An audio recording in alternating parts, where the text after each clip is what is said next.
Assalamualaikum warahmatullahi wabarakatuh. Welcome back to my channel. Sebelum kalian menonton alur cerita ini, jangan lupa klik tombol subscribe agar Mimin tambah semangat buat alur cerita anime yang kalian inginkan, guys. Oke, kita langsung masuk ke alur ceritanya saja, bro. Episode dimulai dengan Sagiri yang menceritakan masa lalunya saat dimana dia pertama kali tertarik menjadi algojo.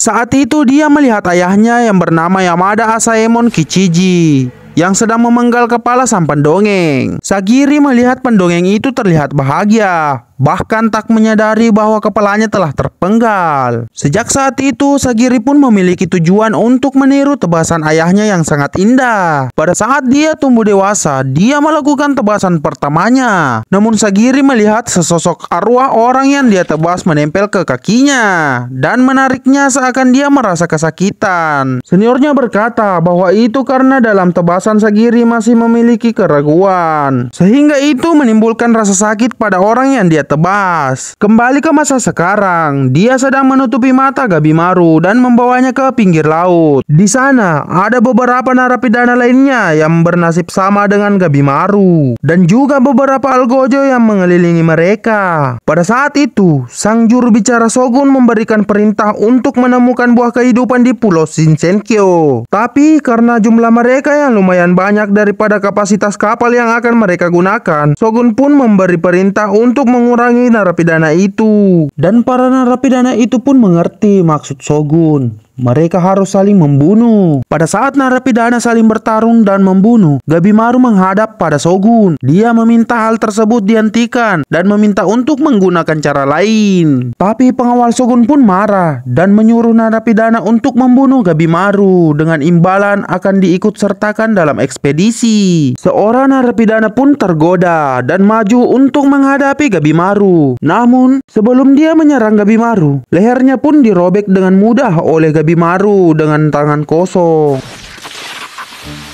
Dan Gabimaru pun membunuh semua narapidana yang ingin menyerangnya dengan brutal. Semua orang yang melihat hal tersebut sangatlah terkejut. Shogun dan pengawalnya pun ketakutan dan menyebut Gabimaru adalah monster. Dia pun berkata bahwa inilah kekuatan si hampa.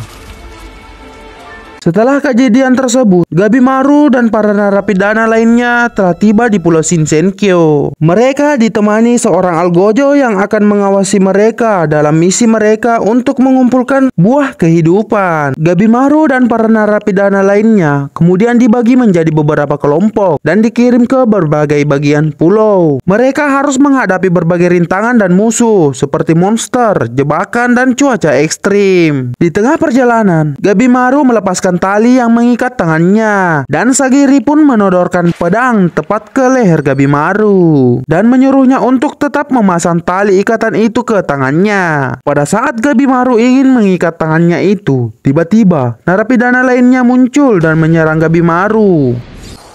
Sontak saja Sagiri pun panik melihat serangan itu sangat kuat. Dia takut bahwa Gabimaru akan mati. Tapi ternyata Gabimaru baik-baik saja dan segera melanjutkan ikatan tangannya. Pada saat dia mengikat tangannya, narapidana itu tetap menyerangnya dengan menggunakan berbagai macam senjata yang dia miliki. Namun hal tersebut sia-sia saja karena Gabimaru tidak bergeming sedikit pun dan tetap fokus menyelesaikan ikatannya. Pada saat ikatannya selesai, dia pun langsung menyerang balik narapidana itu dan dengan singkat dia membunuhnya dengan mudah. Sagiri terkejut melihat kekuatan Gabimaru yang sangatlah luar biasa. Algojo yang menemani narapidana tadi pun pergi. Sebelum dia pergi, dia memberitahu Sagiri bahwa pulau ini sangatlah berbahaya dan mengingatkannya bahwa 1 jam ke depan akan ada banyak orang yang mati. Dan Shogun pun telah mengumpulkan ekspedisi di gelombang selanjutnya. Shin pun memperlihatkan semua yang terjadi pada narapidana dan algojo. Dan benar saja, beberapa narapidana dan algojo telah mati saling membunuh. Kita kembali ke Gabimaru dan Sagiri. Mereka pun bertarung karena mempertimbangkan kata-kata algojo tadi bahwa akan ada banyak bahaya di dalam pulau ini.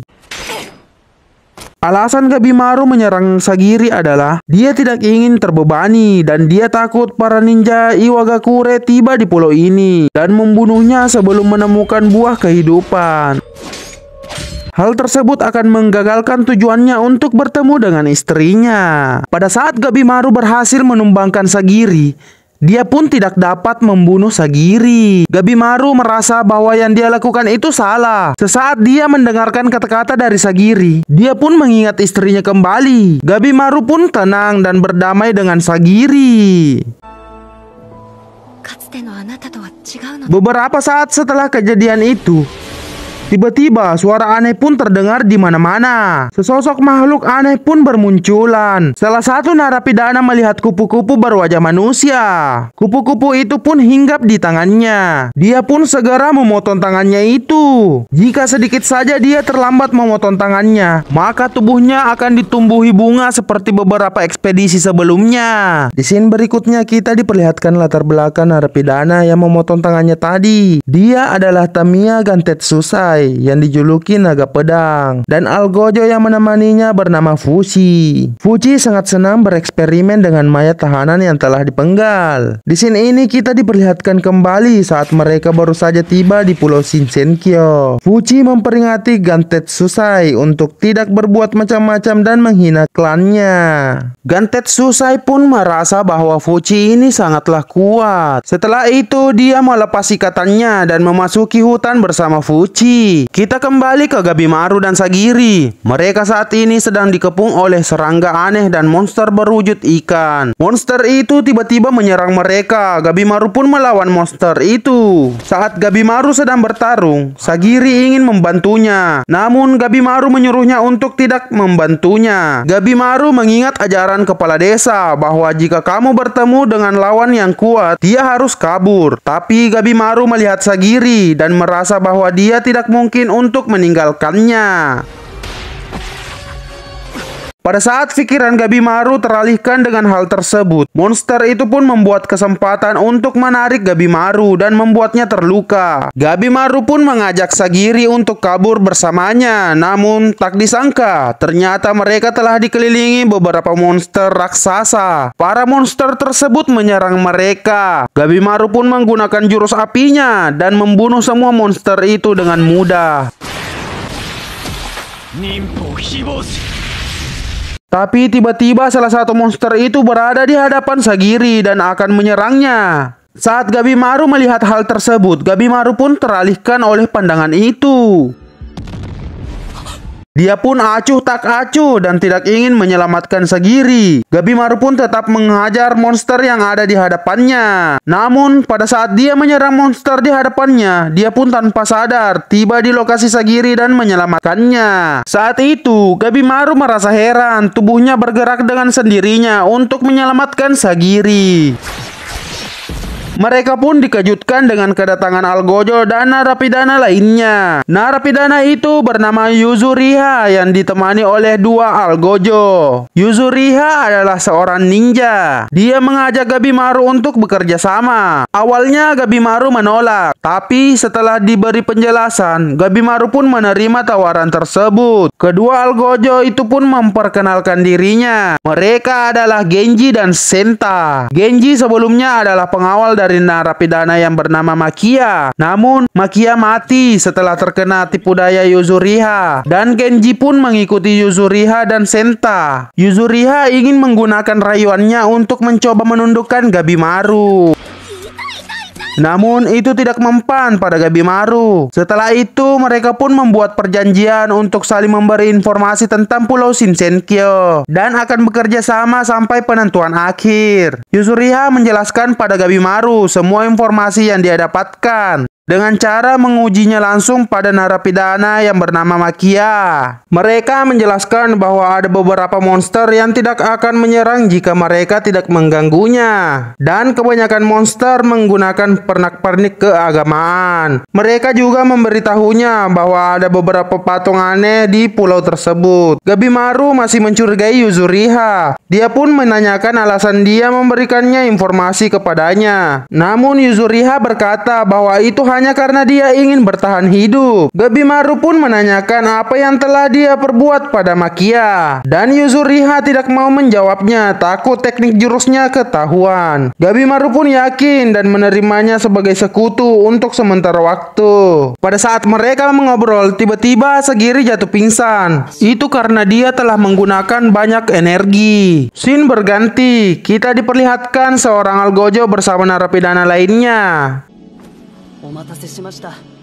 Nama Algojo tersebut adalah Toma dan kakaknya bernama Chobe yang menjadi narapidana tersebut. Mereka berdua adalah saudara. Di sini kita diperlihatkan masa lalu mereka berdua. Pada saat itu ayahnya dibunuh karena kesalahan tuannya. Klannya pun dibubarkan. Setelah itu dia jatuh miskin dan ibunya pun meninggal. Dan hanya mereka berdua yang tersisa. Mereka melihat ayahnya dipenggal di hadapan publik karena membalaskan dendam tuannya. Setelah itu mereka jadi pengemis jalanan dan diserang oleh bandit. Namun karena kecerdikan Chobe, mereka pun berteman baik dengan bandit itu dan menjadi raja bandit. Pada saat itu, Chobe pun ditangkap oleh pemerintah karena kejahatan yang telah dia perbuat selama menjadi bandit. Sebelum dia tertangkap, dia menitipkan pesan kepada adiknya Toma untuk segera kabur dan dengan yakin bahwa dia pasti akan menolongnya.